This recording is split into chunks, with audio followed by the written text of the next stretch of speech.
আমাদের যে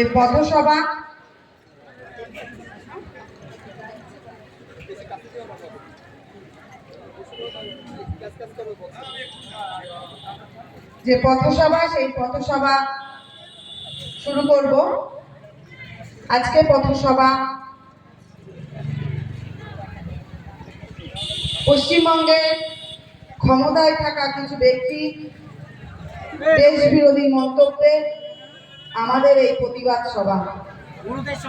সভা আমরা পায়রাগাছি বাজারে শুরু করছি।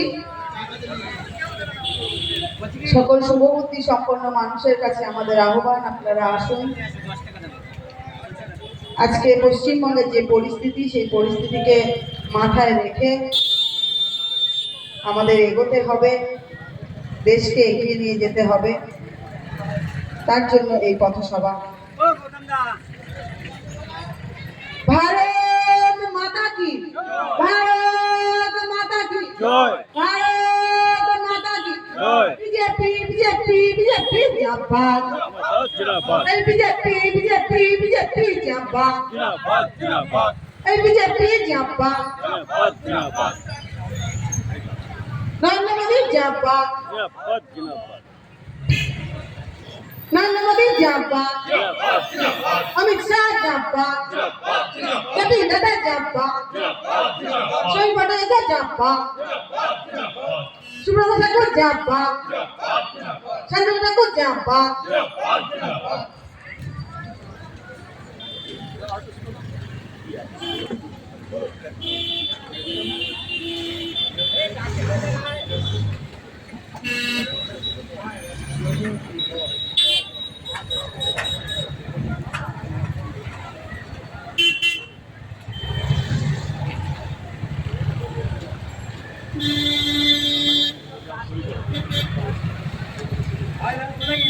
আমরা আজকে পথসভা শুরু করছি। আমাদের এই পথসভায় আজকে উপস্থিত আছেন গাইঘাটা ৩ মণ্ডলের সভাপতি মাননীয় শৈলেন সরকার মহাশয়, উপস্থিত আছেন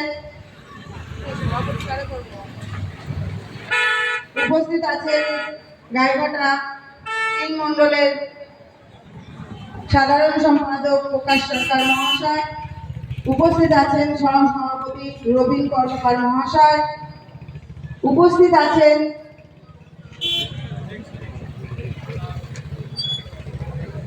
শক্তি কেন্দ্রের প্রমুখগণ, বুথ সভাপতিগণ এবং সমস্ত ভারতীয় জনতা পার্টির লড়াকু কার্যকর্তাগণ। সকলকে আমি যথাযথ সম্মান জানিয়ে আসন গ্রহণ করার জন্য অনুরোধ করছি।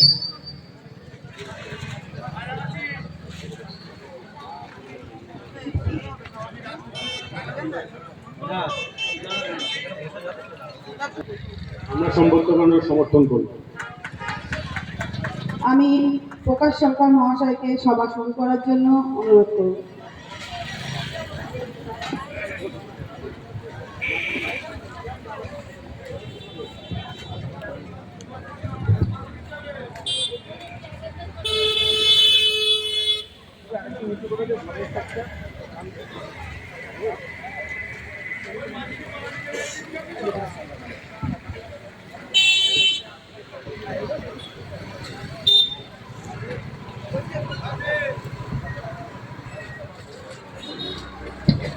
হ্যালো,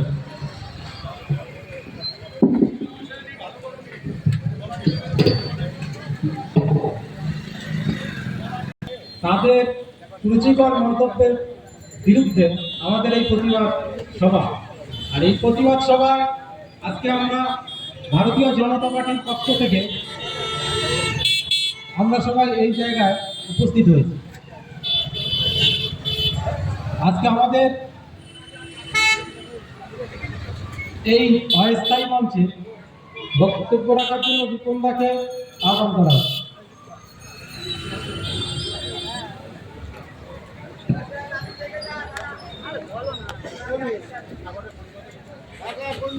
চলো चलिए चलिए चलिए जाओ जाओ जाओ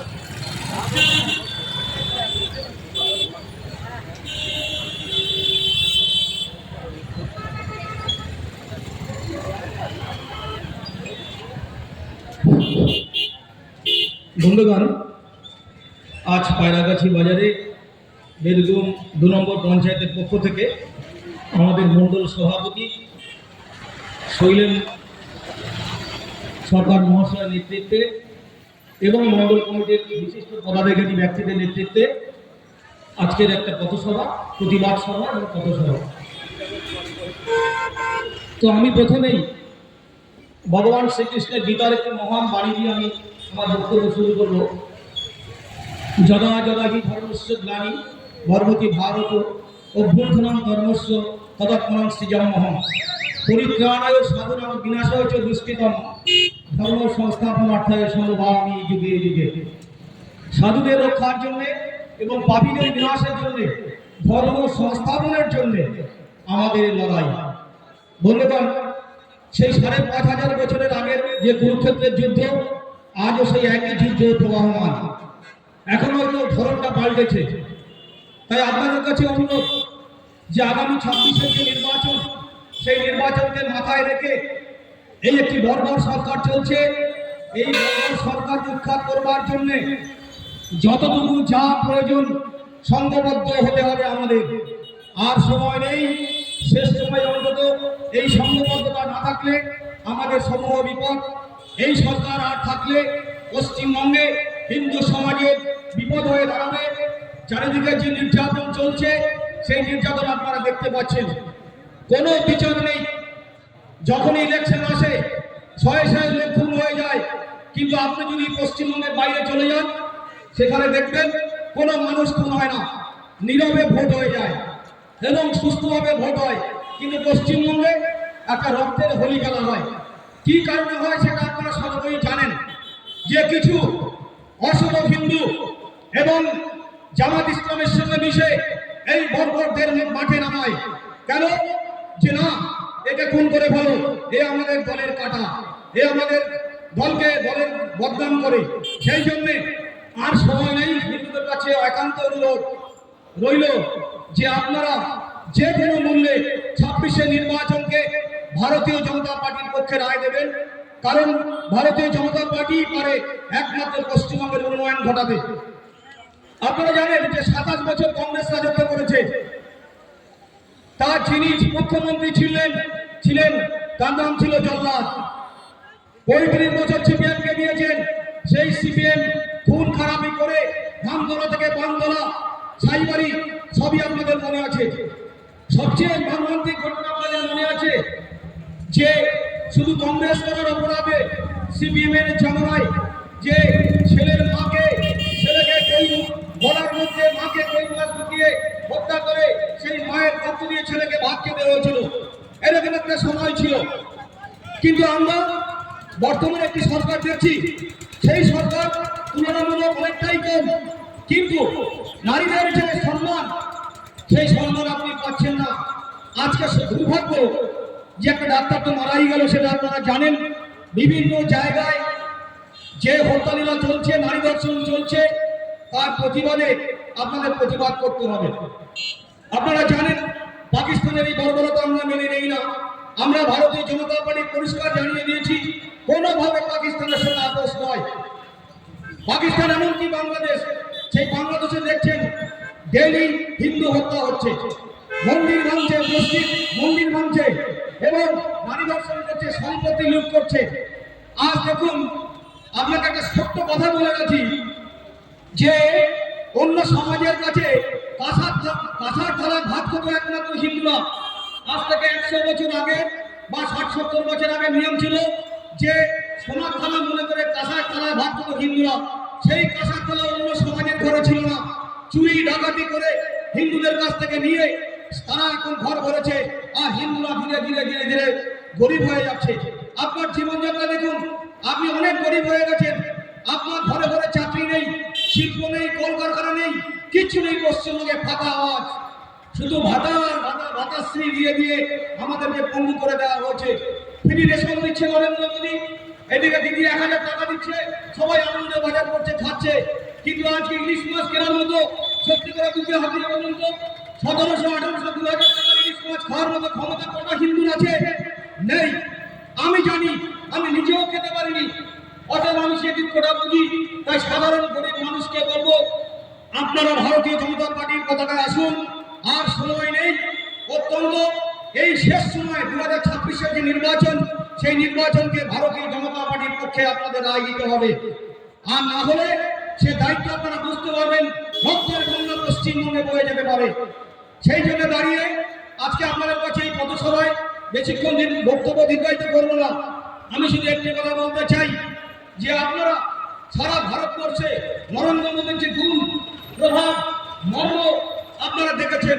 নরেন্দ্র মোদীকে সারা পৃথিবীর নেতারা ভালোবাসে। পশ্চিমবঙ্গের একটি কর্ণধারী মমতা ব্যানার্জি যদি ভালো না বাসে, কিছু আসে যায় না। কারণ আপনি যান অস্ট্রেলিয়ার অ্যান্টনিও বালসেন, উনি বলেছেন যে নরেন্দ্র মোদী দা বস, নরেন্দ্র মোদী বস, সারা পৃথিবী নরেন্দ্র মোদী শাসন করবে। আমাদের বিদেশমন্ত্রী জয়শঙ্কর বলেছেন যে আগামী 25 বছরের মধ্যে ভারতবর্ষ সারা পৃথিবীকে নেতৃত্ব প্রদানকারী দেশ হিসেবে পরিগণিত হবে। সেটা সম্ভব হয়েছে নরেন্দ্র মোদীর দ্বারাই। অতএব বন্ধুগণ, উন্নয়নের কথা বলতে গেলে অনেক কিছু হয়। আপনারা জানেন যে রাস্তা দিয়ে আপনারা হাঁটছেন, এই রাস্তাটা 10-15 বছর আগে কি ছিল, আজ নরেন্দ্র মোদীর নেতৃত্বে 40 ফুট রাস্তা হয়েছে। কিছুদিন আগে এখনো 9 ফুট 18 ফুট রাস্তা বাকি করেনি। সরকারি গাছগুলোকে কেটে নিয়ে নিলামে বিক্রি করছে, কোনো প্রতিবাদ নেই। ঠিক যেমন 21 সালে করেছিল, আবার 26-এ দেখুন প্রত্যেক জায়গায় গাছ কেটে সেই গাছ হাফিস করে দিচ্ছে। চাকদা টু হাকিমপুর 45-50 ফুট রাস্তা, অবাক লাগে যে ট্রান্সপোর্টের গাড়িগুলো খুব আরামসে যাচ্ছে, মানুষ আরামসে চলাফেরা করছে। আপনি চলে যান আমাদের পৌরসভা গোবরডাঙ্গাতে, দেখবেন রাস্তার কি অবস্থা। একটি বড় চাকার গাড়ি যেতে পারে না, কোনো ডেভেলপমেন্ট নেই, শুধু পয়সা পকেটে ভরছে। এইটাই হচ্ছে এদের কাজ। ডেভেলপমেন্ট কোনো উন্নয়নের নিরিখেরা কিছুই করে না। সামান্য কিছু পরিষেবা দিয়ে এরা মানুষকে দেখায় আমরা অনেক কিছু করেছি। উন্নয়ন তো হয়েছে, কিন্তু মানুষের উন্নয়ন কোথায় হয়েছে? মানুষের তো উন্নয়ন হয়নি। আমরা বাংলাদেশে যে অত্যাচার হচ্ছে তার তীব্র প্রতিবাদ জানাই। পশ্চিমবঙ্গের মুখ্যমন্ত্রী একটি কথা বলছেন না বাংলাদেশ নিয়ে। অত্যন্ত দুর্ভাগ্য, হিন্দুরা ভীষণ অসহায় অবস্থায় পড়ে আছে, যা বলার না। পশ্চিমবঙ্গ তাই শামশেরগঞ্জে, ধুলিয়ানে, মালদায়, মুর্শিদাবাদে, বসিরহাটে সমস্ত জায়গায় হিন্দুদেরকে প্রাণ করে হত্যা করা হচ্ছে। এর প্রতিবাদ আপনারা করবেন না? আপনার বিপদ আপনার দরজার সামনে। এখনো বলছি, সংঘবদ্ধ হিন্দু সমাজ তৈরি করতে হবে। কোন জাতপাত, আমি ব্রাহ্মণ, আমি ক্ষত্রিয়, আমি বৈশ্য, আমি শূদ্র, এসব বলা চলবে না। আমিও হিন্দু, তুমিও হিন্দু, আমাদের পরিচয় থাকবে একটাই, আমরা হিন্দু। মেরা জন্ম হিন্দু, হিন্দু জীবন, রব হিন্দু, হিন্দু মেরা পরিচয়। আমার প্রথম পরিচয় হবে আমি হিন্দু। আমি নমশূদ্র নই, আমি কায়স্থ নই, আমি ব্রাহ্মণ নই, আমি ক্ষত্রিয় নই। আমার প্রথম পরিচয় হবে আমি হিন্দু। ভারতবর্ষে এই হিন্দুস্থানে আপনি বসবাস করছেন, আপনি ধর্মের সময় চলাফেরা করছেন, কোনো অসুবিধা নেই। আপনি পাকিস্তানে যান, একটি মেয়ে রাত 7টার পরে বেরোতে পারে না। ঠিক বাংলাদেশে যান, হিন্দুদের অবস্থা ভয়ে পার হয়ে যাই, এ সংকট পারাবার, মার করে প্রাণ সপেছি যখন, তখন ভয় কি আর, চলো নির্ভয়ে পার হয়ে যাই, এ সংকট পারাবার, মার করে প্রাণ সপেছি যখন, তখন ভয় কি আর, এ পথের বাধা হোক না কঠিন ভাই, সুদিতে যে ঋণ যতটা রক্ত চাই, এ পথের বাধা হোক না কঠিন ভাই, সুদিতে যে ঋণ যতটা রক্ত চাই। की धरती है, ये अभिनंदन की धरती है, ये दर्पण का भूमि है, ये अर्पण का भूमि है। इसका नदी हमारा गंगा, इसका कंकर कंकर हमारे लिए भगवान शंकर है। हम जिएंगे तो हिंदुस्तान के लिए जिएंगे, मरेंगे तो हिंदुस्तान के लिए मरेंगे, और मरने के बाद भी हमारा अस्तित्व गंगा में चलाएगा तो कान सुन के एक ही आवाज आएगा, ये आवाज हिंदुस्तान का सबसे बड़ा आवाज है, ये आवाज दुनिया का सबसे बड़ा आवाज है, ये आवाज सबसे बड़ा दल का आवाज है, ये आवाज है भारत माता की जय, भारत माता की जय, भारत माता की जय। धन्यवाद। আমাদের এক খুব প্রিয় দাদা অমিয় বিশ্বাস মহাশয়, ভাই শৈলেন সরকার এছাড়া আমার বোন শ্রাবন্তী এবং আমার সকলে আমার ভাই এবং বন্ধুরা এবং এই পায়রাগাছি বাজারে প্রত্যেককে আমার তরফ থেকে নতমস্তকে প্রণাম এবং যারা আমার বয়োজ্যেষ্ঠ তাদেরকে আমার ভালোবাসা। আজকে যার জন্য আজকে এখানে পায়রাগাছি বাজারে দাঁড়িয়ে পথসভা করতে হচ্ছে সেই ব্যক্তিটা কে?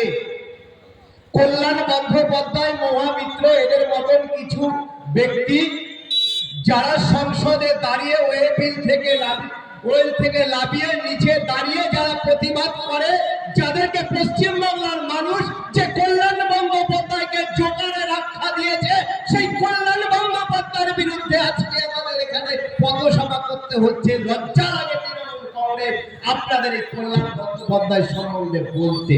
আর মহামিত্র সৃষ্টি করেছে তৃণমূল কংগ্রেস। আপনারা ইতিমধ্যে দেখেছেন তৃণমূল কংগ্রেসের 21শে জুলাই হয়েছে, যে 21শে জুলাইয়ের আগে তৃণমূল কংগ্রেস বাড়ি বাড়ি গিয়ে সাধারণ মানুষকে তারা ভুল বুঝিয়েছে এসআইআর নিয়ে, যে আপনারা এসআইআর করছে ভারতীয় জনতা পার্টি, যে জনতা পার্টি এসআইআর মাধ্যমে সমস্ত বাঙালি, মুসলিম এবং হিন্দুদের ভোটটা কেটে দেবে, তার বিরুদ্ধেই 21শে জুলাইয়ের সভা থেকে আমি হুঙ্কার করব যাতে একজনের নামও কাটা না যায়। তাই আপনারা 21শে জুলাইয়ের এই ধর্ণা মঞ্চের ওখানে গিয়ে ডিম ভাত খাওয়ার জন্য গাড়ি ভরে প্রস্তুত হয়ে চলুন। এসআইআর 20 বছর আগে হয়েছিল, এটা হয়তো 4-5 বছর অন্তরে হতে পারে, এটা 20 বছরের অন্তর হতে পারে, সেটা নির্বাচন কমিশনের একটার মধ্যে পড়ে।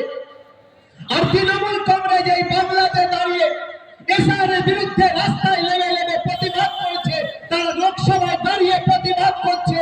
কেন তারা প্রতিবাদ করছে? তাদের নিজেদের মধ্যে একটা ভয়ের বাতাবরণ হয়ে যাচ্ছে, তাই তারা প্রতিবাদ করছে। দিদি বলছিল, পরশুদিন দেখছিলাম তিনি বক্তব্য রাখছে একজনের নাম যেন কাটা না যায়, আবার বলছে রোহিঙ্গা খায় না মাথায় দেয়। আরে দিদিমণি, আপনার এত ভয় কিসের রোহিঙ্গাদের নিয়ে?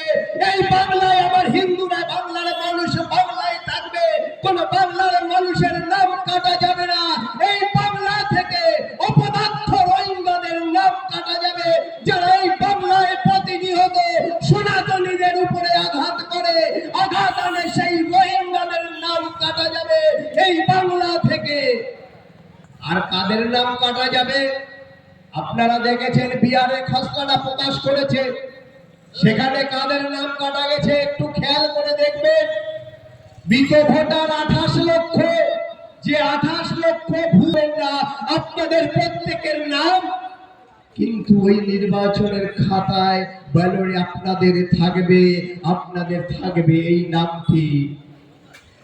আর তৃণমূল কংগ্রেস এটা নিয়ে সরগোল চলছে, ওদের মহামিত্রকে তুলে দিয়েছে, এটা নিয়ে তুমি ওই লোকসভায় দাঁড়িয়ে হট্টগোল শুরু করে দাও। আর বলছে আমাদের এখান থেকে নাকি পাকিস্তান বাংলাদেশ অনেক ভালো। কেন বলবে না তৃণমূল কংগ্রেস? আমি তৃণমূল কংগ্রেসের কাছে প্রশ্ন করি, কেন বলবেন না আপনারা? আরে আপনাদের দুধেলে গাইগুলোই তো রয়েছে এখানে, সেই দুধেলে গাইগুলো দিয়ে আপনারা নির্বাচন করেন, তাই তো আপনারা বলছেন এখান থেকে নাকি বাংলাদেশের ওই রোহিঙ্গা গুলো ভালো। আজকে তাদের বিরুদ্ধে আমাদের পথসভা, আজকে তাদের বিরুদ্ধে আমাদের এই বর্ষার মধ্যে দাঁড়িয়ে তাদের বিরুদ্ধে আমাদেরকে ধিক্কার জানাতে হয়। আমি দেখলাম কিছুক্ষণ আগে একটা ফেসবুকে ঘোরাঘুরি করছে, এই কিছুক্ষণ আগে কিছু তৃণমূলের চক্র দালালরা তারা ফেসবুকে লিখছে গাইঘাটার এমএলএ সুব্রত ঠাকুরকে নাকি খুঁজে পাওয়া যাচ্ছে না। আমি এখানে দাঁড়িয়ে চ্যালেঞ্জ করতে চাই, এই আপনার জ্যোতিপ্রিয় মল্লিক কোথায় আছে তা তো আমরা একবার দেখতে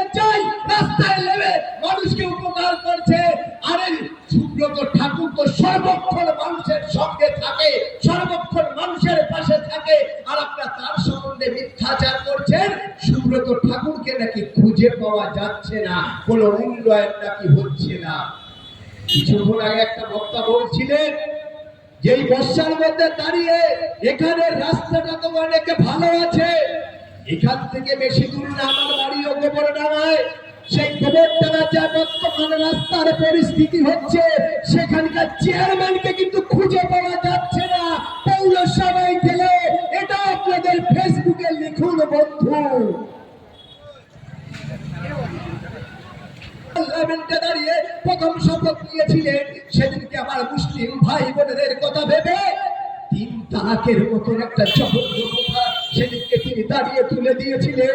তাই তো আমার ভারতবর্ষের প্রধানমন্ত্রী যখন সৌদি আরব যায়, সৌদি আরবের যুবরাজ বিন সালমান আমার ভারতীয় নরেন্দ্র দামোদর দাস মোদীকে জড়িয়ে ধরে দুহাত ধরে জয় শ্রীরাম বলে সম্বর্ধনা দেয়। তাই তো আমরা সাম্প্রদায়িক যখন ভারতবর্ষের প্রধানমন্ত্রীকে সৌদি আরবের যুবরাজ সর্বশ্রেষ্ঠ অ্যাওয়ার্ড দেয়, তাই তো আমরা সাম্প্রদায়িক আমাদের মধ্যে যখন মুসলিম ভাই বোনেরা যখন তৃণমূল কংগ্রেসের বিরুদ্ধে প্রতিদ্বন্দ্বিতা করে, তাই তো আমরা সাম্প্রদায়িক 2026-এর নির্বাচনে ভারতীয় জনতা পার্টিকে সাম্প্রদায়িক আখ্যা দিয়ে আটকানো যাবে না। আর যে সমস্ত তৃণমূলের দুধেলে গাইরা আছে তাদেরকে দিয়ে দাঙ্গা হাঙ্গামা করেও কিন্তু আমাদেরকে হারানো যাবে না। কেন? ভারতীয় জনতা পার্টিরা জানে লড়াই করতে যারা ভারতীয় জনতা পার্টি করে তারা কিন্তু প্রত্যেকে নিহত, প্রত্যেক মুহূর্তে মানুষের সঙ্গে থাকে তৃণমূল কংগ্রেসের মতো। সর্বশেষে আমি শেষ করব একটা কথা বলে, এই পশ্চিম বাংলায় 26,000 শিক্ষিত বেকার যুবক ছেলেদের চাকরি চলে গেল। যে শিক্ষিত বেকার ছেলেমেয়ে তারা তো সবাই তৃণমূল কংগ্রেসকে টাকা দিয়ে চাকরিটা পায়নি। আমি একজন শিক্ষিত ছেলে, গোবরডাঙ্গা কলেজে পড়েছি। আমি শিক্ষিত ছেলের একটা দুঃখ জ্বালা যন্ত্রণা আমি বুঝি। এই যে শিক্ষিত ছেলে মেয়েগুলো যারা তৃণমূল কংগ্রেসকে টাকা দিয়ে পেয়েছে, তাদের তালিকাটা আপনি কেন আলাদা করতে পারলেন না? তাহলে দুধটা দুধ, পানিটা পানি হয়ে যেত। আপনি তো করতে পারলেন না। তাই তো আপনি এখন সেই আমার শিক্ষিত বেকার যুবক ছেলেদের চাকরিটা নিয়ে এখনো আপনি ছিনিমিনি খেলছেন। যে বাংলায় 26,000 শিক্ষিত বেকার যুবক ছেলে রাজপথে দাঁড়িয়ে চাকরির জন্য হাহাকার করে, যে বাংলায় 26,000 শিক্ষকের হাতে যাদের থাকার কথা ছিল চক ডাস্টার পেয়ে, তাদের হাতে উঠেছে আজকে প্রতিবাদের ফ্ল্যাগ। এই তো পশ্চিম বাংলা, এই তো উন্নয়নের বাংলা। সেই বাংলায় দাঁড়িয়ে মমতা বন্দ্যোপাধ্যায় 31 তারিখে পুজোর ভাতা দিতে চলেছে। 31 তারিখে বিভিন্ন ক্লাবে পুজোর ভাতা দিতে চলেছে। যে ভাতার টাকা এসছে মমতা বন্দ্যোপাধ্যায়ের কাটমানি থেকে অযোধ্যায় রাম মন্দিরে পৌঁছে গেছে। সেই টাকা দিয়ে কিন্তু অযোধ্যার রাম মন্দির তৈরি হয়েছে। আর 2025 সালে দীঘার জগন্নাথ মন্দির তৈরি হয়েছে তৃণমূলের কাটমানির টাকা দিয়ে। সেটা প্রমাণ হয়ে গেছে কিছুদিন আগে।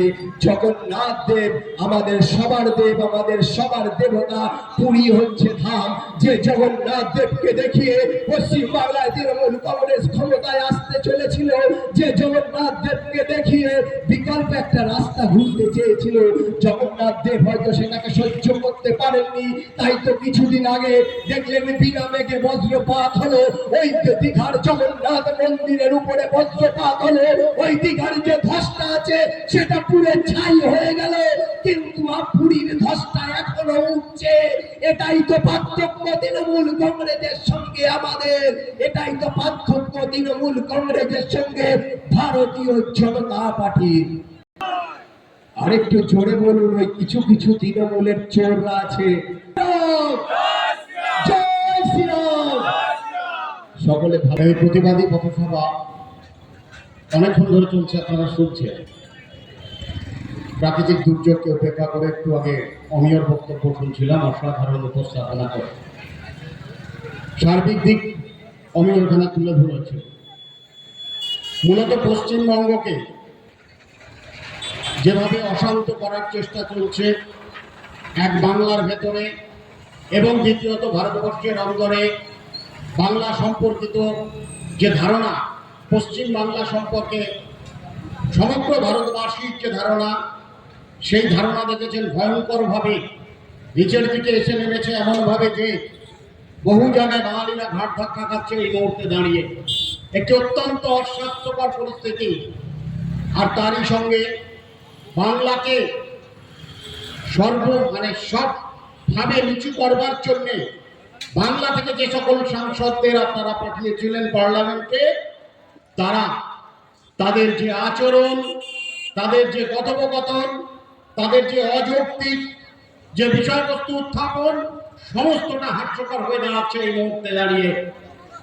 এবং পশ্চিমবঙ্গকে অপমান করবার টেন্ডার নিয়ে রেখেছে এই তারা তৃণমূলের এই সমস্ত এমপিরা। তাই প্রতিবাদ করতে আমরা বাধ্য হচ্ছি। একই সঙ্গে পশ্চিমবঙ্গকে কি ভয়ঙ্করভাবে অসাধ্য করছে। সংবিধানের উপরে দাঁড়িয়ে ভারতবর্ষের বুকে যে নিয়মগুলি চলছে, যে আইন চলছে, সেই আইনকে বুড়াবল দেখিয়ে পশ্চিমবঙ্গকে ক্রমাগত অশান্ত করবার একটা চক্রান্ত চলছে। আপনারা লক্ষ্য করেছেন কয়েকদিন ধরে ডামাডোল চলছে। সরকারি কর্মচারীদের ধমকি দেওয়া হচ্ছে, বলা হচ্ছে মাইনে টাইনে কি তিনি দেন। আমাদের মুখ্যমন্ত্রী মমতা বন্দ্যোপাধ্যায়, নির্লজ্জ অপদার্থ মুখ্যমন্ত্রী, তিনি বলছেন মাইনেটা দেন নাকি তিনি, অতএব তার কথা অনুযায়ী কাজ করতে হবে। কি চলছে পশ্চিম বাংলার বুকে? সম্প্রতি এসআইআর এই বিষয়টি আপনাদের অবগত হয়েছেন। আপনারা একটা স্পেশাল ইন্টেনসিভ ডে রেভিশন চলবে ভোটার লিস্টের উপরে। তার উপরে দাঁড়িয়ে মানুষকে ঠেকানো, মানুষকে ভুল বোঝানো, এবং এখানে আমি জানি অনেক মানুষ আতঙ্কে আছেন, অনেক মানুষ ভয় পাচ্ছেন। তাদের উদ্দেশ্যে পরিষ্কার করে বলছি, পুরোটা ব্যাখ্যা করবো, শুনে যাবেন পরিষ্কার করে। ভয় পাওয়ার কিছু নেই। এই স্পেশাল ইন্টেনসিভ রিভিশন এসআইআর, আপনারা এটাকে নিয়ে তৃণমূল কংগ্রেস অকারণে ভয় দেখাচ্ছে।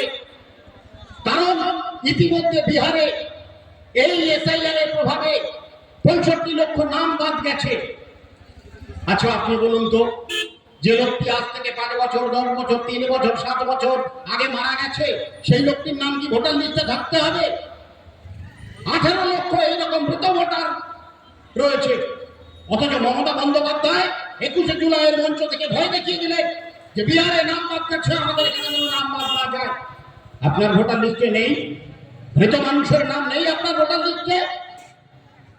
এমন অনেক ভোটার রয়েছে যারা এক জায়গাতে নাম রাখা সত্ত্বেও আরেকটি জায়গায় নাম তোলবার জন্য 6 নম্বর ফর্ম অ্যাপ্লাই করার পর নাম উঠে গেছে, সেখানে দ্বিতীয় নামও রয়ে গেছে, তার 2 জায়গায় নাম রয়েছে। এটা কি সংবিধানের আইনসম্মত বা সংবিধান সম্মত?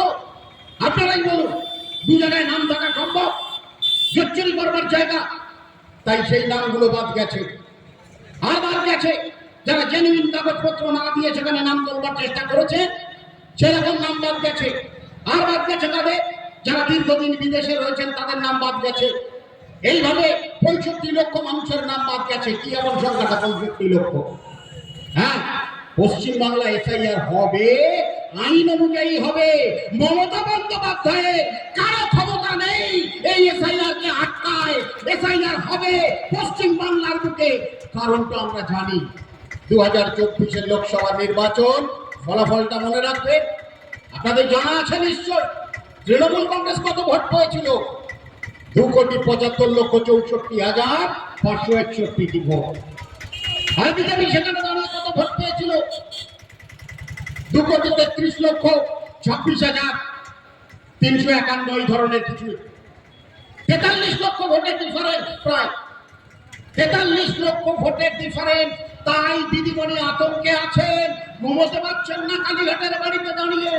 কারণ এই 43 লক্ষ ভোট, আর এদিকে ভোটারের লিস্টে 1 কোটির উপরে ভুয়া নাম রয়েছে। তাই এসআইআর হবে, 1 কোটির উপরে এই ভুয়া ভোটার কার্ড যাবে। তৃণমূল কংগ্রেসের হাল খারাপ হবে আগামী 24-এর নির্বাচনে। তাই দিদিমণি আর সহ্য করতে পারছেন না, ভয় দেখাচ্ছেন। আর ভয় কিভাবে দেখাচ্ছেন জানেন? শুনেছেন তো আপনারা, 21শে জুলাইয়ের মঞ্চে একরকম ভয় দেখিয়েছেন, আর বীরভূমে প্রশাসনিক বৈঠকে দাঁড়িয়ে, সরকারি জায়গায় দাঁড়িয়ে, সরকারি চেয়ারে দাঁড়িয়ে অসাংবিধানিক কথাবার্তা বলে ভয় দেখাচ্ছেন। তিনি ডিএমদের বলছেন চোখ কান খোলা রাখতে। আপনারা গতকালকে এই রিপোর্ট দেখেছেন। ইতিমধ্যে ময়না এবং বারুইপুরের ভিডিও তারা ইতিমধ্যেই চিঠি খেয়ে গেছে। তারা 6 নম্বর ফর্ম ফিল আপ করিয়ে যে সমস্ত ভোটার তুলেছিল, ভোটারের নাম তুলেছিল, তার মধ্যে অজস্র জালজট চুরি করা হয়েছে। তাই ইতিমধ্যে তারা চিঠি খেয়ে গেছে।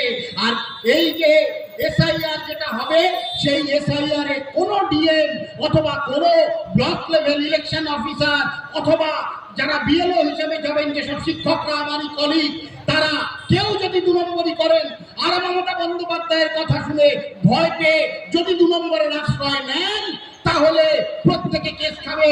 যেমন করে বিহারে ইতিমধ্যে 53 জন জেলে আছে, এই 53 জন ইলেকশন অফিসার জেলে আছে ইতিমধ্যে, আর 251 জন বিএলও তাদের এগেইনস্টে এফআইআর হয়েছে শুধুমাত্র ওই জোট চুরি করতে গিয়ে। ভারত সরকারের নাম নরেন্দ্র মোদী সরকার, এর নাম সমগ্র পৃথিবী দেখছে, তাকিয়ে রয়েছে। যাকে সমগ্র পৃথিবীর, যাকে আপনারা শত্রু দেশগুলোই চিহ্নিত করুন না কেন, লাল কার্পেটে বিছিয়ে দেওয়া হয়, সেই নরেন্দ্র মোদী, আমেরিকার রক্তচক্ষুকে যে ভয় পায় না, সেই নরেন্দ্র মোদী আজকের দিনে দাঁড়িয়ে তিনি যে সরকারটি চালাচ্ছেন, আমরা বিশ্বাস করছি সেই সরকারটি সততার সঙ্গে কাজ করবে, সংবিধানকে মান্যতা দিয়ে। এসআইআর কেন হবে না? পশ্চিম বাংলার বুকে ভুয়ো ভোটার অজস্র, ওপার বাংলা থেকে ঢেলে এপারে বাংলায় এসছে। এইখানে দাঁড়িয়ে একটি কথা আছে, এইখানে দাঁড়িয়ে যে কথাটি রয়েছে, ভয় পাওয়ার কিছু নেই। যেমন আপনাদের করোনা হয়েছিল মনে আছে, প্রচন্ড আতঙ্কে ছিলেন করোনার। 87 সাল থেকে 2004 সালের মধ্যে তাদের বাবাকে নাম তোলাতে হবে, বাবাকে সিটিজেনশিপ হতে হবে, দেখাতে হবে, শো করতে হবে। আরে তাদের বাবাদের জন্ম তো 1987 সালের আগেই এদেশে যদি হয়ে থাকে, আর যদি ওপার বাংলার হয় পরে বলছি। আর 2004 সালের পর 1992 সালে আবার সংশোধন হলো সিটিজেনশিপ অ্যাক্টে, সংশোধন করে বলে দেওয়া হলো 2004 এর পর থেকে যাদের জন্ম এই ভারতবর্ষের বুকে, তারা সিটিজেনশিপ পেতে হলে তাদের বাবাকে এবং তাদের মাকে দুজনকেই সিটিজেন হতে হবে ভারতবর্ষের বুকে দাঁড়িয়ে। অর্থাৎ 2004 সালের পরে জন্ম আমাদের ঘরের প্রত্যেকটা ছেলে মেয়েই রয়েছে। হিসাব করে দেখুন, আমরা যারা এখানে জড়ো হয়েছি 40-50 বছর বয়স, আমাদের ঘরের প্রত্যেকের এরকম ছেলে মেয়ে রয়েছে। তাদের সিটিজেনশিপ পাওয়ার জন্য বাবাকে অথবা বাবাকে এবং মাকে তাদেরকে সিটিজেন হতে হবে ভারতবর্ষের বুকে। অর্থাৎ আমরা যারা, আমাদের ছেলে মেয়েদের বয়স এই 2004 পরে জন্মগ্রহণ করেছে যারা, তারা, আমরা জন্মগ্রহণ করেছি সেই 87 আগে হিসাব অনুযায়ী প্রায় পরে। অর্থাৎ হিসাবটা খুবই সোজা, কারণ আর বাদ যাবে না, শুধু শুধু ঘুরিয়ে দেওয়া হচ্ছে। আর কেন হচ্ছে এটা, তার কারণ আগেই বললাম। এই যে 43 লক্ষ ভোটের ডিফারেন্স তৃণমূলের সঙ্গে বিজেপি, এই জায়গায় আতঙ্কিত মমতা বন্দ্যোপাধ্যায়। তাই সিটিজেনশিপ অ্যাক্টের নাম করে মানুষকে ভয় দেখিয়ে একটা অরাজকতা তৈরি করবে, কিন্তু তার ফল কি হবে ভেবে দেখুন। পশ্চিম বাংলার বুকে এর ফল হবে মারাত্মক। যদি এই সময় পশ্চিম বাংলায় অরাজকতা তৈরি হয়, তাহলে ওপার বাংলা থেকে যারা এসছে তাদের ক্ষেত্রেও নতুন করে অসুবিধা তৈরি হতে পারে, এবং এই প্রশাসনিক স্তরটা ভেঙে যেতে পারে, মিলিটারি শাসন বা রাষ্ট্রপতি শাসন চালু হয়ে যেতে পারে পশ্চিম বাংলার বুকে দাঁড়িয়ে, যদি নির্বাচন কমিশনের কথা না শোনে। আপনি নির্বাচন কমিশনকে ভয় দেখাচ্ছেন। মুখ্যমন্ত্রীকে বলি, যারা লেখাপড়া করেছেন তারা জানেন, আর যারা হয়তো লেখাপড়া করেননি ততদূর পর্যন্ত একটু জেনে নেবেন, চেষ্টা করবে। এই যে নির্বাচন কমিশন, এই নির্বাচন কমিশন কারো দালালিতে চলে না, এটা একটি স্বাধীন সংস্থা। এমনকি সুপ্রিম কোর্ট আপনারা লক্ষ্য করে দেখেছেন, সুপ্রিম কোর্ট পর্যন্ত নির্বাচন কমিশনকে কোনো নির্দেশ দিতে পারেনি। গত 10 জুলাই কি হয়েছে, সুপ্রিম কোর্টে একটি পিটিশন জমা পড়েছে। তারা পিটিশন জমা করেছে association for Democratic reform, association for Democratic reforms এর পক্ষ থেকে একটি পিটিশন জমা দেওয়া হয়েছে সুপ্রিম কোর্টে। বিহারে এসআইআর এর পক্ষ, এসআইআর যা করা হয়েছে সেটাকে আটকানোর জন্য সুপ্রিম কোর্ট কি করলো, সুধাংশু ধুলিয়া এবং জয়মাল্য বাগচির যে ডিভিশন বেঞ্চে পিটিশনটা করে, তারা কি বললো, ডিভিশন বেঞ্চ রয়েছে, আধার কার্ডে লেখা থাকে, আপনারা দেখবেন আধার কার্ড 2016 যে অ্যাফিলিয়েশন আছে তাতেও আপনারা দেখবেন আধার কার্ডে পরিষ্কার লেখা থাকে, Aadhaar card is an identity of proof not of citizenship. অর্থাৎ একটি আইডেন্টিটি শুধুমাত্র আধার কার্ড। আর আপনারা জানলে অবাক হয়ে যাবেন, আধার কার্ড যে কোনো বিদেশিও নির্দিষ্ট শর্তে ভারতবর্ষে এসে আধার কার্ড করতে পারে। আধার কার্ড যে কেউ করতে পারবে, একজন বিদেশি এসেও করতে পারবে নির্দিষ্ট শর্ত মানলে। তাই আধার কার্ড কার্ডকে এই সিটিজেনশিপের জন্য বা সিটিজেনশিপের ভিত্তিতে কিসের ভিত্তিতে ইলেকট্রালে তুলবে সেটা নির্বাচন কমিশনের ব্যাপার। সেটাও বলা রয়েছে 1950-এর 3 নম্বর ধারায়। আমাদের আর্টিকেল 3-তে পরিষ্কারভাবে বলা রয়েছে ভারতবর্ষের নাগরিক এবং ভারতবর্ষের ইলেকট্রালে যারা অংশগ্রহণ করবে অর্থাৎ নির্বাচক যারা হবেন, এই নির্বাচককে কারা ঠিক করবে? না ইলেকশন কমিশন তৈরি করবে, সুপ্রিম কোর্ট তৈরি করবে না। কারা ভোট দেবেন না দেবেন হবে কমিশন, তারাই সিদ্ধান্ত নেবে, অন্য কেউ সিদ্ধান্ত নিতে পারবে না। কোনটাকে মান্যতা দেবে কোনটাকে মান্যতা দেবে না নির্বাচন কমিশন ঠিক করবে। এখানে কেউ জোর করে বলাতে পারবে না আপনি এটাকে মান্যতা দিন। তাই তো সুপ্রিম কোর্ট আইন জানেন বলেই সুপ্রিম কোর্ট অনুরোধ করেছে আপনারা আধার কার্ড আর রেশন কার্ডকে মান্যতা দিন। কিন্তু নির্বাচন কমিশন আধার কার্ডকে মান্যতা দিতে যায়নি এই ভিত্তিতে যে আধার কার্ড এটা শুধুমাত্র প্রুফ অফ আইডেন্টিটি, অর্থাৎ জাস্ট পরিচিতি মাত্র, নাগরিকত্বের জন্য এটা নয়। আর দ্বিতীয়ত রেশন কার্ড, আপনারা জানেন যে রেশন কার্ডের জন্য যে আইন রয়েছে ইন্ডিয়ান ফুড সিকিউরিটি অ্যাক্ট অনুযায়ী, ইন্ডিয়ান ফুড সিকিউরিটি অ্যাক্ট 2013, আমি লাস্ট আইনের কথা বলছি, ইন্ডিয়ান ফুড সিকিউরিটি অ্যাক্ট 2013 অনুযায়ী রেশন কার্ড হচ্ছে সেই জিনিস যে রাজ্য সরকার কোনো ব্যক্তির তার হচ্ছে সামাজিক এবং অর্থনৈতিক অবস্থার উপর ভিত্তি করে রেশন কার্ডের মাধ্যমে খাদ্য সরবরাহ করতে পারে খাদ্য সুরক্ষা আইন অনুযায়ী। এইটুকুই শুধু পরিচয় রেশন কার্ড। অর্থাৎ রেশন কার্ড যদি বাংলাদেশ থেকে বা পাকিস্তান থেকে কেউ এসে এই পশ্চিম বাংলার দ্বারস্থ হয়, আমি খাদ্য সংকটের মধ্যে আছি, মানবিকভাবে সামাজিকভাবে অর্থনৈতিকভাবে তাকে রেশন কার্ড দিতে পারে। অর্থাৎ রেশন কার্ডটাও সিটিজেনশিপের অর্থাৎ নাগরিকত্বের আইডেন্টিটি হতে পারে না। তাই এই তৃণমূলের পক্ষ থেকে যা আবেদন করা হচ্ছে, যা নির্বাচন কমিশনকে থ্রেট করা হচ্ছে যে আধার কার্ড আর রেশন কার্ডের ভিত্তিতে করতে হবে, সেটা নির্বাচন কমিশন মানছে না, বৈধ কারণেই মানছে না। তাই ভয় পাওয়ারও কিছু নেই। এই দুটি জিনিস আপনারা জানেন, কারণ এটা করা হয়েছে এই কারণে আপনারা জানেন লক্ষ লক্ষ টাকা দিয়ে আধার কার্ড তৈরি করা হয়েছে। আধার কার্ড পাওয়া গেছে খানায় খন্দে বস্তা ভর্তি আধার কার্ড বিভিন্ন তৃণমূলের অফিসে পাওয়া গেছে, আপনারা জানেন। আর রেশন কার্ড দুর্নীতি তো আপনারা খুব ভালো করে জানেন। এই 2015 সালের ঘটনা আপনারা জানেন, এক ধাক্কায় প্রায় 1 লক্ষ রেশন কার্ড বাতিল করা হয়েছিল। আর রেশন দুর্নীতিতে সেই রেশন কার্ডের কি ভয়ানক ভূমিকা আপনারা জানেন। সেই চাল কোথায় যেত, কার গুদাম ঘরে যেত, কেস খেয়ে দৌড়াচ্ছে এই তৃণমূলীদের অত্যন্ত প্রিয় নেতা ফালুদা, তিনি কেস খেয়ে দৌড়ে বেড়াচ্ছেন, সব এক এক করে আসবে। আর এই যে রেশন কার্ড যে ভয়ঙ্কর দুর্নীতি রাখা, তাই রেশন কার্ডের ভিত্তিতেও সিটিজেনশিপ পাওয়া যাবে না। তাই সিটিজেনশিপ পেতে হলে আপনাকে পরিষ্কার যে 11টা নথি দেওয়া হয়েছে, আপনাদের যে রেগুলেশন করা হয়েছে একটা ফর্ম দেওয়া হবে, সেই ফর্মে যে 11টা পয়েন্ট উল্লেখ করা রয়েছে তার ভিত্তিতে আপনাদেরকে এই ভোটার লিস্টে নাম তুলতে হবে। আর ভোটার লিস্টে নাম তোলা আর তার সঙ্গে সিটিজেনশিপ পাওয়া এক নয়। এইবার আসছি যারা ভোটার লিস্টে নাম তুলতে পারবেন না, যারা 1987 সালের মধ্যে এখানে জন্মাননি, তাদের কি হবে? 1987 সালের মধ্যে এখানে জন্মাননি অথচ বাংলাদেশ থেকে এসছেন, আফগানিস্তান থেকে এসছেন, পাকিস্তান থেকে এসছেন, তাদের জন্য সিএএ, অর্থাৎ ভোটার লিস্টে নাম তুলতে না পারলে সিএএ ইতিমধ্যে চালু হয়ে গেছে। আপনারা জানেন ওই আসামকে নিয়ে ভয় দেখাতো, আসামে কয়েক লক্ষ হিন্দুকে নাকি ডিটেনশন ক্যাম্পে পাঠিয়েছে। আসল বিষয়টা তা নয়। আসল বিষয়টা 2019 সালে সিএএ লাগু হওয়ার পরেও নানা বাধা বিঘ্ন ছিল সরকারের, আপনারা জানেন। সেইখানে দাঁড়িয়ে সিএএ কে সরলীকরণ না করলে সাধারণ মানুষ অ্যাপ্লিকেশন করতে ভয় পাচ্ছিল। তাই সেইটাকে সরলীকরণ করবার জন্য গত 11ই মার্চ 2024 সালের 11ই মার্চ সরলীকরণ করা হয়েছে। আর তারপর থেকে আসামে শুধু নয়, এই পশ্চিম বাংলায় আপনারা যান মকরন্দপুর থেকে ঠাকুরনগর পর্যন্ত বহু মানুষ সিএএ অর্থাৎ সিটিজেনশিপ অ্যামেন্ডমেন্ট অ্যাক্ট অনুযায়ী আবেদন করবার পর ভারতবর্ষের নাগরিকত্ব পেয়ে গেছে। অত্যন্ত সহজ পদ্ধতি করা হয়েছে, কিছুই না। 3টে বৈশিষ্ট্য, 3টে পরিচয়পত্র লাগবে সিএএ করতে, সিএএ আবেদন করতে। আমরা ক্যাম্প করবো বিভিন্ন জায়গায়, ক্যাম্প করে মানুষকে সিএএ আওতায় ভারতের নাগরিকত্ব পাইয়ে দেবো, চিন্তা করবার কিছু নেই। সিএএ এর মধ্যে দিয়ে আমরা ভারতবর্ষের নাগরিকত্ব পাইয়ে দেবো। 3টে মূল জিনিস লাগবে, সেটা হচ্ছে আপনি আগে কোন দেশে ছিলেন, আপনি আগে কোন দেশে ছিলেন, তার একটা ডকুমেন্ট, কবে দেশে প্রবেশ করেছেন তার ডকুমেন্ট তৈরি করা যায়, এগুলো কত বছর ধরে আছে, তারিখ সাল উল্লেখ না থাকলেও আপনাকে এমএলএ বা এমপি বা কাউন্সিলর ইভেন আপনার যে ওয়ার্ডের যে মেম্বার তিনি সে সার্টিফাই করতে পারেন যদি আপনাকে প্রকৃতপক্ষে চেনেন।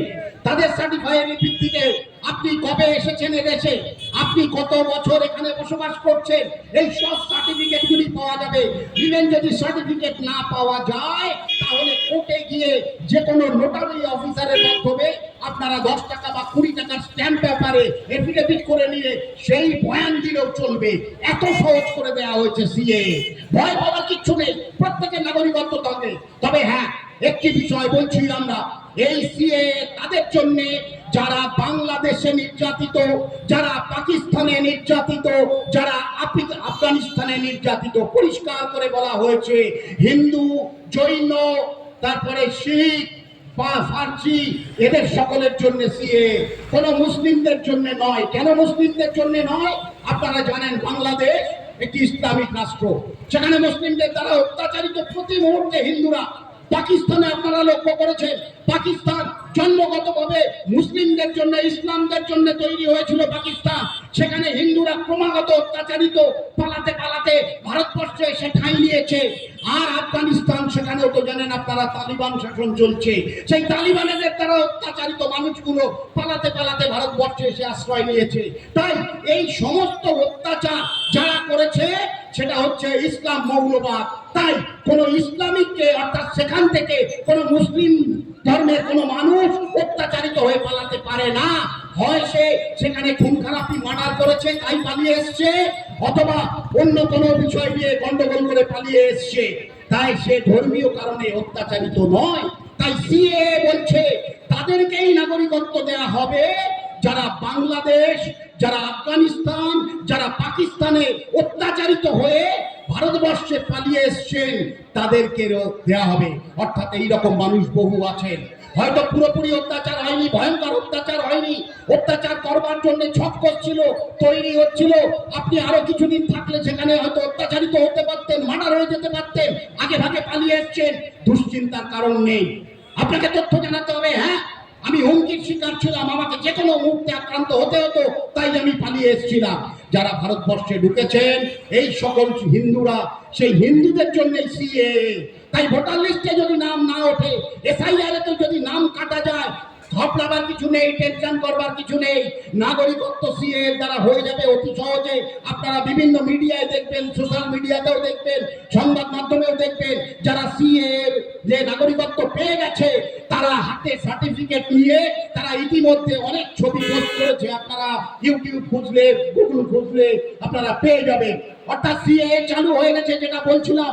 আসামে এই নিয়মের বেড়াজালে আটকে, কারণ সিএ 2019 সালে সিএ লাগু হবার পরেও আইন কানুনের জটিলতার জন্য অনেকে নাগরিকত্ব পাচ্ছিল না। আর আসামে সেই সময় দাঁড়িয়ে এই সমস্যাটা তৈরি হয়েছে। তাই সেই সময় যারা নাগরিকত্ব পায়নি তারা আইডেন্টিফাইড হয়েছে, চিহ্নিত হয়েছে, কিন্তু কোনো ডিটেনশন ক্যাম্পে যাওয়া হয়নি বা কারো উপর অত্যাচার হয়নি, মিথ্যা গল্প বানিয়ে বলছে। আর তাই যদি হতো তাহলে পরের বার আবার এই হেমন্ত বিশ্ব শর্মা আসামে দ্বিতীয়বারের জন্য মুখ্যমন্ত্রী নির্বাচিত হতে পারতেন না। তাই সিএ এর মাধ্যমে তাদেরকে নতুন করে সেই সময়ে দাঁড়িয়ে যারা সিটিজেনশিপ পাননি তাদের এই সরলীকরণ করবার পর 2024 সালের 11ই মার্চে সিএ যে সরলীকরণ করা হয়েছে, সেই সরলীকরণের মধ্যে দিয়ে তারা সিটিজেনশিপ পেতে শুরু করেছে। একটানা চলছে। আর পশ্চিমবাংলার বুকে যারা সিটিজেনশিপের জন্য অ্যাপ্লাই করবেন আমরা তাদেরকে সাহায্য করব। কোন তৃণমূলের দালাল আপনাকে ভয় দেখালে শুনবেন না। আমরা কথা দিচ্ছি এখানে দাঁড়িয়ে, আপনাদের সিটিজেনশিপ দেব, আপনাদেরকে ভারতবর্ষের নাগরিক করব। কারণ হিন্দুদের জন্য আমরা লড়াই করি, বাংলাদেশের হিন্দুদের জন্য।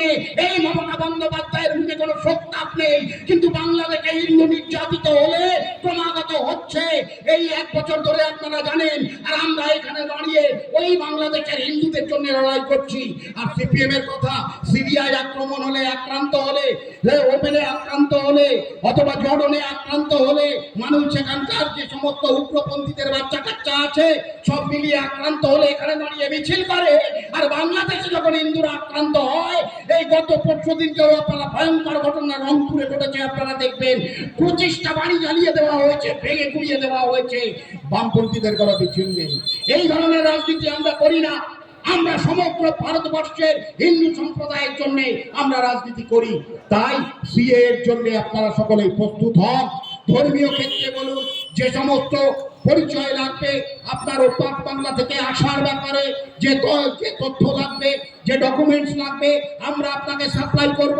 ধর্মীয় আপনাকে একটি ডিক্লারেশন দিতে হবে আপনি হিন্দু ধর্মের লোক এবং কেন বাংলাদেশে আপনি বাংলাদেশ থেকে পালিয়ে এসেছিলেন বা পাকিস্তান থেকে পালিয়ে এসেছিলেন তার ডিক্লারেশন দিতে হবে, এফিডেভিট দিতে হবে।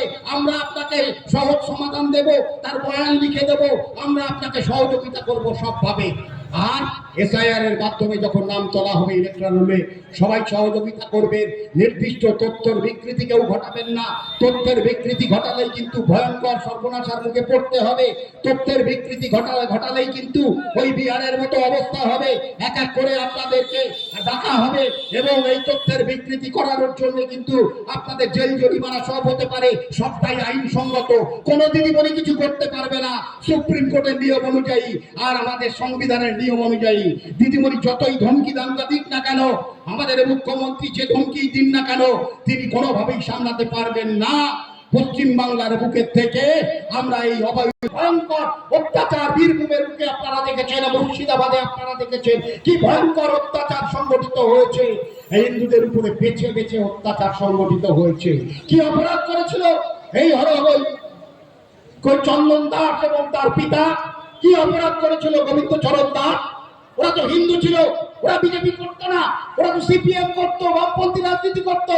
কি অপরাধ ছিল তাদেরকে? কি মারা হয়েছে বামপন্থী রাজনীতি? প্রসাদ মুখার্জির মুখের কথায় হয়নি, রীতিমতো ভোটাভুটি করে গণতান্ত্রিক পদ্ধতিতে এই পশ্চিমবঙ্গকে নির্বাচন করা হয়েছিল, সীমানা নির্ধারণ করা হয়েছিল হিন্দুদের হোমল্যান্ড বলে। এখানে হিন্দুরা থাকবে, পাশাপাশি সেই সময় দাঁড়িয়ে অনেক মুসলিমরা, রাষ্ট্রবাদী মুসলিমরা, তারা এই হোমল্যান্ড, হিন্দুদের হোমল্যান্ড ছেড়ে যেতে চাইলেন না। তাদেরকে সাদরে আপ্যায়ন করে রেখে দেওয়া হলো। একসাথে হিন্দু মুসলিম ছিল, তাই নজরুলের কণ্ঠে গান এসছে, তাই নজরুলের কবিতা আমরা পেয়েছি। কিন্তু তার পরবর্তীকালে যখন নির্বাচনে জেতবার জন্য এই কলোনাইজেশন এবং নির্বাচনে জেতবার জন্য এই সমস্ত ভোটগুলোকে নেবার জন্য একের পর এক রোহিঙ্গা, একের পর এক মুসলিমদের উপর বাংলা থেকে তুলে নিয়ে এসে এখানে আশ্রয় দেওয়া হলো এবং তাদেরকে রাজনৈতিক ছত্রছায়ায় রেখে লালন পালন করা হলো। আজকে তারা পশ্চিমবঙ্গটাকে জ্বালিয়ে পুড়িয়ে সরকার করে দেবার চেষ্টা করছে। আর তাই এই রোহিঙ্গাদের বিরুদ্ধে, এই অবাঞ্ছিত মুসলিমদের বিরুদ্ধে এসআইআর এর মধ্যে দিয়েই এরা নির্বাচিত হবে এবং তার মধ্যে দিয়ে ছাকা হবে কিভাবে? যারা সেই করবেন, সিএ এর মধ্যে দিয়ে নাগরিকত্ব পাবেন। আর পড়ে থাকবে রোহিঙ্গা, পড়ে থাকবে দিদির ভাইরা, যাদেরকে দিয়ে অন্যায় অত্যাচার করান।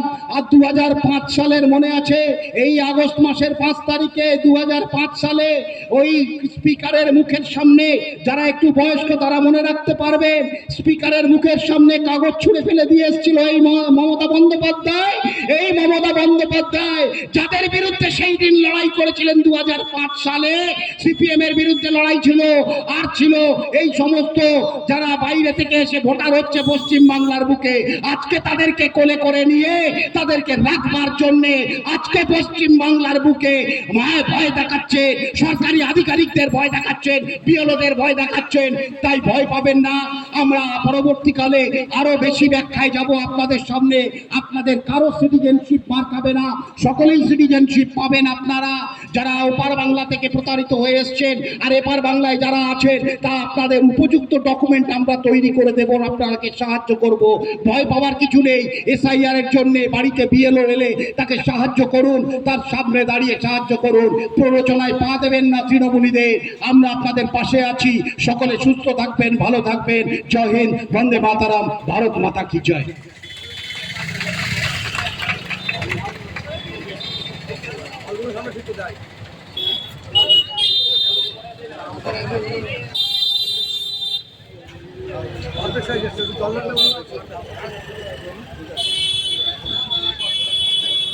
অসংখ্য ধন্যবাদ স্যারকে, যার মূল্যবান বক্তব্য রাখার জন্য গাইঘাটার 3 মণ্ডলের পক্ষ থেকে তাকে ধন্যবাদ জানাই।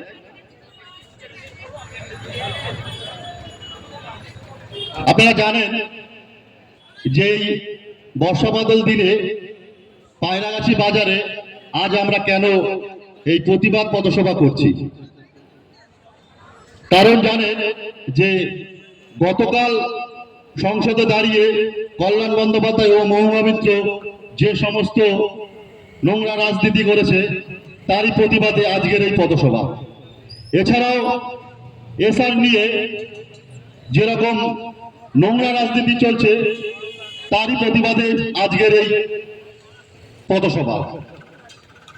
আপনারা জানেন যে বিহারে ইতিমধ্যেই 63 লক্ষ ভুয়ো ভোটার এসআর এর মাধ্যমে বাদ হয়েছে। ঠিক একই রকম ভাবে আমাদের এই বাংলাতেও এসআর চালু করবে নির্বাচন কমিশন। সেই এসআর কি সেই বিষয়ে বিস্তারিত বলেছে আমাদের মাস্টারমশাই, আমাদের প্রিয় স্যার, আপনারা শুনেছেন। এবার আমাদের এই পায়রাগাছি বাজারে বক্তব্য রাখবেন বনগাঁ সাংগঠনিক জেলার সম্পাদিকা মাননীয় শ্রাবন্তী দেবনাথ মহাশয়া।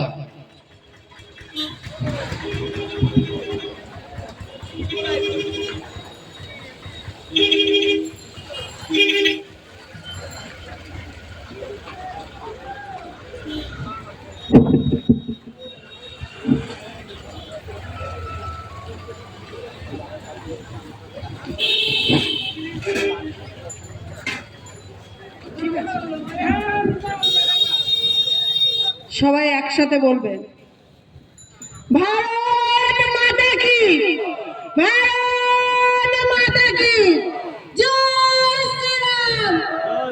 একটু জোরে বলুন, কারণ এলাকায় অনেক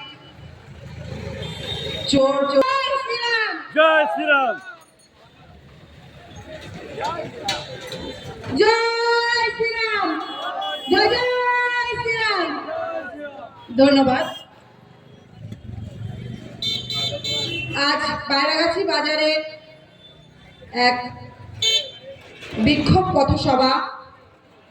এই পথসভায় উপস্থিত ভারতীয় জনতা পার্টি গাইঘাটা 3 মণ্ডলের সভাপতি, লড়াকু সভাপতি মাননীয় শৈলেন সরকার মহাশয়, উপস্থিত আছেন সাধারণ সম্পাদক প্রকাশ সরকার মহাশয়, উপস্থিত আছেন সহসভাপতি রবীন কর্মকার মহাশয়, উপস্থিত আছেন আমাদের দীর্ঘদিনের লড়াকু নেত্রী ইলা চক্রবর্তী মহাশয়, উপস্থিত আছেন ভাই রাহুল, লড়াকু সৈনিক ভারতীয় জনতা পার্টির, উপস্থিত আছেন মহিলা মোর্চার নেতৃত্বগণ, উপস্থিত আছেন মণ্ডলের সম্পাদক সাগর সরকার মহাশয় এবং শক্তি কেন্দ্রের প্রমুখ এবং বিভিন্ন বুথের বুথ সভাপতি এবং লড়াকু সমস্ত ভারতীয় জনতা পার্টির সংগ্রামী বন্ধুরা, সকলকে জাতীয়তাবাদী গরিব অভিনন্দন জানিয়ে আমি 2-4 কথা বলবো। আপনারা এতক্ষণ শুনলেন বিভিন্ন বক্তার মাধ্যমে যে পশ্চিমবঙ্গের কি পরিস্থিতি। আজকে ভারতবর্ষ যেখানে সারা বিশ্বে একটা জায়গা করে নিয়েছে, যখন ভারতবর্ষের প্রধানমন্ত্রী সারা বিশ্বের কাছে একজন নেতা তৈরি হয়েছেন, সেখানে আজকে আমরা পশ্চিমবঙ্গে দাঁড়িয়ে যা দেখছি সেটা সমগ্র পশ্চিমবঙ্গবাসী অবগত। কারণ আমরা সকলে সোশ্যাল মিডিয়া এবং সংবাদ মাধ্যমের মাধ্যমে আমরা দেখতে পাই, জানতে পারি যে কিভাবে পশ্চিমবঙ্গ চলছে। আমরা জানতাম পশ্চিমবঙ্গ যা বলে সারা ভারতবর্ষ সেটা করে। আগে পশ্চিমবঙ্গ ভাবে, তারপর ভারতবর্ষ সেটা করে। কিন্তু সেই জানাটা আজকে মনে হচ্ছে ভুল। আজকে আমরা যেভাবে পশ্চিমবঙ্গকে দেখছি, আজকে 2-3 দিন আগে আমাদের পশ্চিমবঙ্গের সুপ্রিমো মমতা ব্যানার্জি যেটা বলছিলেন যে বিএলওদের কাছে অনুরোধ করছিলেন, আপনারা একটা ভোটও কাটবেন না। কেন আপনাকে অনুরোধ করতে হচ্ছে একটু বলবেন? কেন অনুরোধ করতে হচ্ছে যে ভোট কাটবেন না? এখানে ভোট কাটাকাটির বিষয় নেই। আমি সাধারণ সুবুদ্ধি সম্পন্ন মানুষকে বলবো, আপনারা ভয় পাবেন না। আজকে এই সরকারটা সাধারণ মানুষকে ভয় দেখিয়ে এই সিএএ যে অ্যাক্ট, যে আইনে পরিণত হয়েছে, এই আইনটাকে মানতে চাইছে না তৃণমূল কংগ্রেসের সুপ্রিমো এবং তৃণমূল কংগ্রেসের বিশিষ্ট নেতৃত্বগণ। তার জন্যই আজকে সংসদে দাঁড়িয়ে তৃণমূল কংগ্রেসের বিশিষ্ট নেত্রী ও নেতারা ভারত বিরোধী কথা বলতে পারছেন। আজকে ভারতবর্ষে থেকে, আজকে ভারতবর্ষের ভাত খেয়ে আজকে ভারতবর্ষকে অপমানিত করছেন। আজকে মহুয়া মিত্র, আজকে কল্যাণ বন্দ্যোপাধ্যায় যে ভারত বিরোধী কথাবার্তা বলছেন, আজকে সাধারণ মানুষকে গর্জে উঠতে হবে। কারণ আমরা ভারতবাসী, আমরা ভারতকে ভালোবাসি। আজকে আমরা ভারত মায়ের পুজো করি, ভারত মায়ের জয়গান গাই। তাহলে আমাদের ভাবতে হবে যে এই ভারতবর্ষে থেকে ভারতবর্ষকে আমরা অপমানিত করতে পারি না, আমরা পাকিস্তান বাংলাদেশের গুণগান গাইতে পারি না। তাই সাধারণ মানুষের কাছে আমাদের অনুরোধ, আপনারা এই বিষয়টা ভাববেন। আজকে সিএএ, আজকে এনআরসি নিয়ে এত মাথা ব্যথা কেন? আজকে পশ্চিমবঙ্গ সরকারের এত মাথা ব্যথা কারণ কেন সেটা ভাবতে হবে। আজকে আইনে কি বলেছে আমাদের মাস্টারমশাই সুমিত্রা বলে গেছেন, পুরো বিষয়টা উনি আপনাদের সামনে তুলে ধরেছেন। তাহলে আপনাদের ভাবতে হবে যে কেন এই আইনটা কবে পাশ হয়েছিল, আজকে আবার কেন নতুন করে করতে হচ্ছে? একবার ভাববেন। কারণ আজকে আপনার ঘরে আপনি, আপনার স্ত্রী, আপনার সন্তান হয়তো 5 জন আছেন।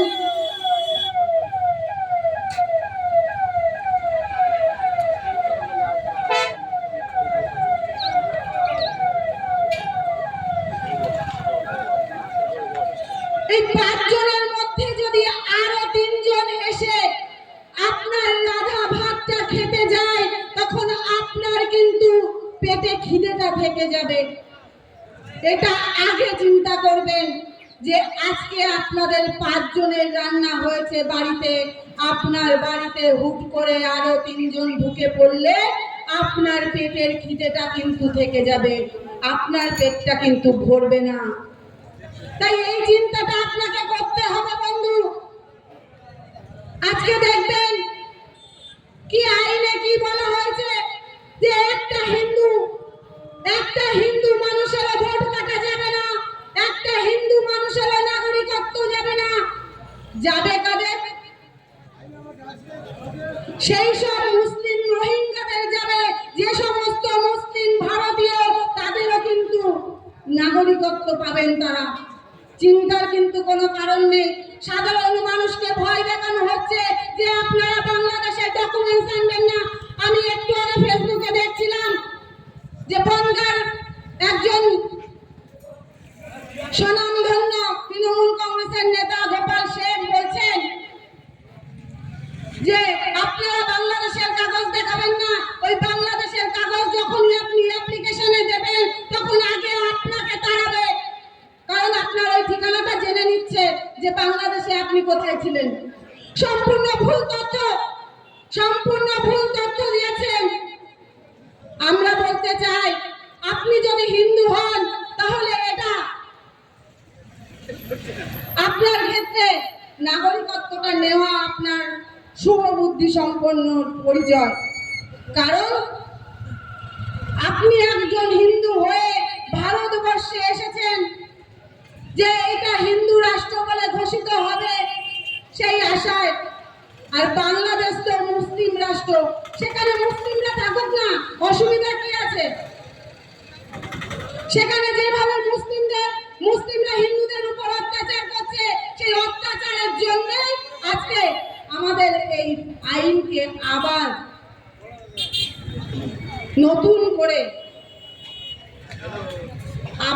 এই অ্যাক্টে পরিণত করা হয়েছে, আইনে পরিণত করা হয়েছে। আপনারা দেখছেন পশ্চিমবঙ্গে যে সরকার চলছে, সেই সরকার আজকে কি পরিস্থিতি। আজকে শিক্ষকরা রাস্তায়, ভাবতে অবাক লাগে যে শিক্ষকদের কাছে শিক্ষা নিয়ে পুলিশ আজকে শিক্ষিত হয়ে তার চাকরিটা পেয়েছে, সে পুলিশ অফিসার সে শিক্ষকদের পেটাচ্ছে। আমরা দেখছি, আমাদের লজ্জা লাগছে। আপনারা শুভবুদ্ধি সম্পন্ন মানুষ একবার চিন্তা করবেন, আজকে শিক্ষকদের পেটানি খেতে হচ্ছে পুলিশদের হাতে এই সরকারের আমলে। কোন জায়গায় পরিস্থিতি গিয়ে দাঁড়িয়েছে। আজকে একটা শিশুকে আপনি স্কুলে পাঠাচ্ছেন তাকে উপযুক্ত শিক্ষা দেওয়ার জন্য, কিন্তু আমরা কি দেখছি, তৃণমূল কংগ্রেসের নেতারা কাটমানি খেয়ে অযোগ্য মানুষদের সেই শিক্ষা ক্ষেত্রে বসিয়েছেন, যাদের পেটে বিদ্যা নেই, যারা অর্থের বিনিময়ে এই চাকরিটা পেয়েছেন। তাহলে ভাবতে হবে আমার সন্তানটা কি শিক্ষা পাবে এদের কাছ থেকে। আর যোগ্যদের আপনারা বেছে দিতে পারলেন না, তার জন্য আজকে যোগ্যরা রাস্তায়। এটা ভাবতে হবে, আমাদের ভাবার সময় এসেছে, আমাদের একত্রিত হতে হবে, না হলে এই সরকারকে উৎখাত করা যাবে না 26-এ। আর উৎখাত করতে গেলে সমস্ত হিন্দু সমাজকে একত্রিত হতে হবে। কারণ দেখছেন কিভাবে মুর্শিদাবাদে, মালদায় আমাদের হিন্দুরা অত্যাচারিত হচ্ছে। তাহলে আমরা বসতে উঠবো না, আমাদের হিন্দু ভাইরা বোনেরা মার খাচ্ছে আর আমরা মুখ বুজে পড়ে থাকবো। ভাবতে হবে আমাদের এই পায়রাগাছিতেও হতে পারে হিন্দুদের উপর অত্যাচার। তাই আপনারা ভাবুন, ভাবার সময় এসেছে। আমি আর বেশি কথা না বলে আমার বক্তব্য এখানে শেষ করছি। জয় হিন্দ, বন্দে মাতরম, ভারত মাতা কি জয়।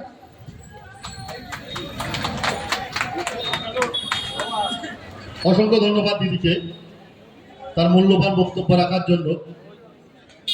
এবার এই পায়রাগাছি বাজারে বক্তব্য রাখবেন গোবরডাঙ্গা পৌরমণ্ডলের লড়াকু নেতা আমাদের